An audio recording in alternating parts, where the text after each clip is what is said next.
दोस्तों स्वागत है आपका द जीके जंक्शन में। दोस्तों आज की इस वीडियो में हम संविधान के कुछ प्रश्न करने वाले हैं और सभी प्रश्नों के हम इम्पोर्टेंट पॉइंट्स भी जरूर देखेंगे। तो चलिए शुरू करते हैं आज की वीडियो प्रश्न नंबर 1 से। हमारा प्रश्न नंबर 1 हो जाएगा, वर्तमान समय में भारतीय संविधान में गणना की दृष्टि से कुल कितने अनुच्छेद और अनुसूचियां हैं? तो वर्तमान में गणना की दृष्टि से भारतीय संविधान में 395 अनुच्छेद और 12 अनुसूचियां हैं। तो ऑप्शन नंबर 20 प्रश्न का सही आंसर हो जाएगा।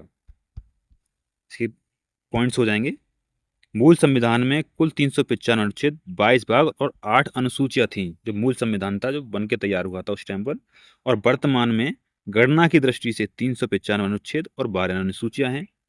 अनुच्छेद 1 में भारत को राज्यों का संघ यानी यूनियन ऑफ स्टेट कहा गया है, और अनुच्छेद 3 नए राज्यों के निर्माण और सीमाओं से परिवर्तन से संबंधित है।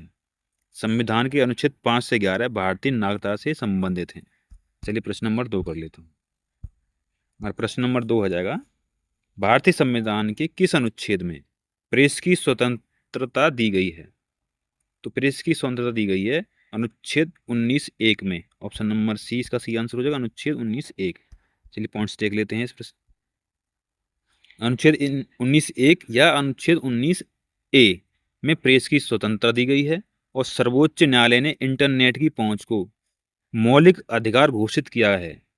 अनुच्छेद 14 से 18 तक समानता का अधिकार है, और अनुच्छेद 14 विधि के समक्ष समता बताता है।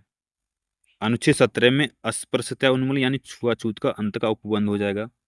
अनुच्छेद 21 व्यक्ति को अपनी पसंद के व्यक्ति से विवाह करने का अधिकार देता है। अनुच्छेद 24 मौलिक अधिकारों के तहत बच्चों के शोषण के विरुद्ध संरक्षण देता है। चलिए अगला प्रश्न कर लेते हैं। हमारा प्रश्न नंबर 3 है, भारत के संविधान के किस अनुच्छेद के अंतर्गत भारत के राष्ट्रपति पर महाभियोग चलाया जा सकता है? तो इस प्रश्न का सही आंसर हो जाएगा ऑप्शन नंबर सी, अनुच्छेद 61 के अंतर्गत राष्ट्रपति पर महाभियोग चलाया जा सकता है। चलिए इसके कुछ इंपोर्टेंट पॉइंट देख लेते हैं। अनुच्छेद 52 राष्ट्रपति पद और अनुच्छेद 63 उपराष्ट्रपति पद का प्रावधान करता है। अनुच्छेद 57 में राष्ट्रपति पद के लिए पुनः निर्वाचन और 61 के तहत महाभियोग का प्रावधान है। यानी अनुच्छेद जो 57 है उसमें पुनः निर्वाचन का प्रावधान दिया गया है, और अनुच्छेद 64 में दिया गया है उपराष्ट्रपति राज्यसभा का पदेन सभापति होगा।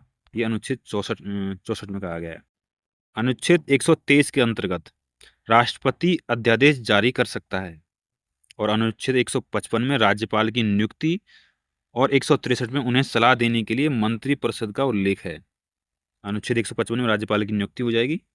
चलिए अगला प्रश्न कर लेते हैं। अब प्रश्न करने से पहले दोस्तों, अगर वीडियो अच्छी लग रही हो तो वीडियो को लाइक और शेयर करें। चैनल पर नए हैं तो चैनल को भी सब्सक्राइब जरूर कर लें। चलिए करते हैं अगला प्रश्न। प्रश्न नंबर 4 है, भारतीय संविधान के किस अनुच्छेद के अंतर्गत चुनाव आयोग स्थापित किया गया है? तो इसका सही आंसर हो जाएगा ऑप्शन नंबर बी, अनुच्छेद 324। ऑप्शन नंबर 20 प्रश्न का सही आंसर हो जाएगा। चलिए अब इसके पॉइंट्स भी देख लेते हैं। अनुच्छेद 324 के अंतर्गत चुनाव आयोग और 280 के अंतर्गत वित्त आयोग का गठन है। अनुच्छेद 312 अखिल भारतीय सेवाओं से संबंधित है, तथा 317 लोक सेवा आयोग के सदस्यों को हटाया जा सकता है। अनुच्छेद 338 अनुसूचित जाति और 338A अनुसूचित जनजाति राष्ट्रीय आयोग का प्रावधान करते हैं। अनुच्छेद 85 में संसद के 2 अधिवेशनों के बीच 6 माह के अंतराल की अनिवार्यता बताता है, और अनुच्छेद 253 संसद को अंतर्राष्ट्रीय समझौतों को लागू करने हेतु विधि निर्माण की शक्ति देता है। चलिए करते हैं अब प्रश्न नंबर 5। संविधान के किस अनुच्छेद के अंतर्गत राष्ट्रपति राष्ट्रीय आपातकाल की घोषणा करता है? तो इसका सही आंसर हो जाएगा ऑप्शन नंबर ए, अनुच्छेद 352 के अंतर्गत राष्ट्रपति राष्ट्रीय आपातकाल की घोषणा करता है। इसके कुछ पॉइंट्स देख लेते हैं। अनुच्छेद 352 के तहत राष्ट्रपति राष्ट्रीय आपातकाल लगाता है। वह बाह्य आक्रमण से राज्यों की रक्षा करे। अनुच्छेद 356 संवैधानिक तंत्र विफल होने पर राज्यों में राष्ट्रपति शासन लागू करता है, और अनुच्छेद 360 के आधार पर राष्ट्रपति वित्तीय आपातकाल की घोषणा करता है।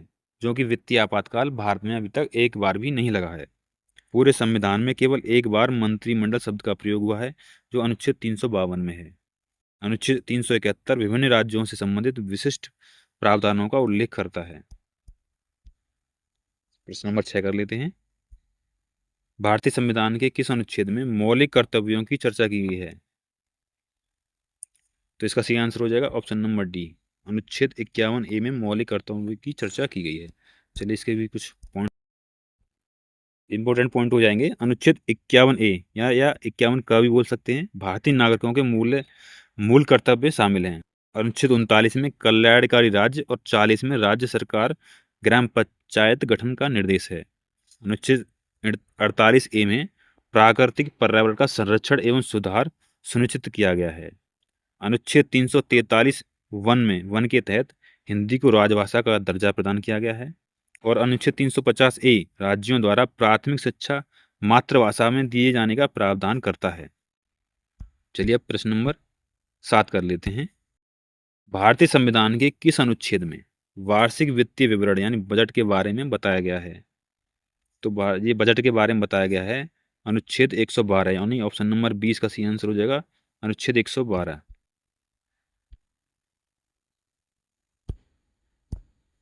संविधान में बजट शब्द नहीं है। अनुच्छेद 112 में वार्षिक वित्तीय विवरण का उल्लेख है। अनुच्छेद 110 में धन विधेयक, परिभाषा और 117 में वित्तीय विधेयक के विशेष उपबंध हैं। अनुच्छेद 143 राष्ट्रपति को उच्चतम न्यायालय से परामर्श करने की शक्ति है। और अनुच्छेद 226 में उच्च न्यायालय को कुछ विशेष रिट निकालने की शक्ति प्रदान करता है। और अनुच्छेद 368 में संविधान के संशोधन की प्रक्रिया का उल्लेख। प्रश्न नंबर 8 है, भारतीय संविधान के किस अनुच्छेद में बताया गया है कि राष्ट्रपति राज्यसभा का पदेन सभापति होगा? तो इसका सही आंसर है ऑप्शन नंबर ए, अनुच्छेद 64 में बताया गया है कि राष्ट्रपति राज्यसभा का पदेन सभापति होगा। दोस्तों अगर वीडियो अच्छी लगी हो तो वीडियो को लाइक और शेयर जरूर कर दें, और चैनल पर नए हैं तो चैनल को सब्सक्राइब जरूर कर लें। और वीडियो को पूरा देखने के लिए बहुत बहुत धन्यवाद।